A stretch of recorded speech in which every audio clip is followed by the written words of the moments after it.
Welcome to Three Things You Should Know. I'm your host, Jim Wilkinson, President and founder of the Strategic CFO. Today we're going to hear about three things you should know about overhead expense reduction. I have a special guest with us today, Ted Leach, with Expense Reduction Analyst. Ted, tell us three things you should know about overhead expense reduction.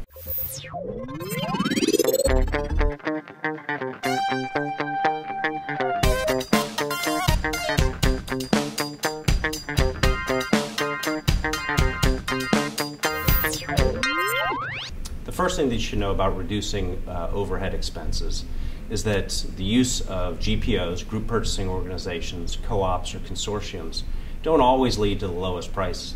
The general thought is that by aggregating spends, GPOs are able to outperform individual performance. But what we've found is that when the spend becomes large enough, say $100,000 or more annually, by working with your vendor based upon your specific spending pattern and spending needs, that oftentimes a customized plan can outperform group purchasing organizations.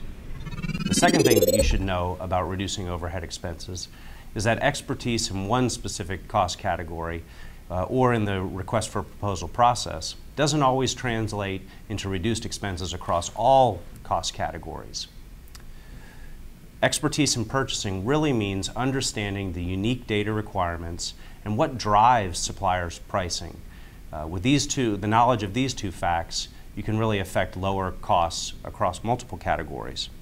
You may use the same process for different categories, but without the category-specific information, contract nuances, benchmarking data, the results may not be the same. The third thing that you should know about reducing overhead expenses is that loyalty, long-time loyalty to one specific vendor, doesn't always translate into the best value for your company. Value being price as well as service, not just price alone.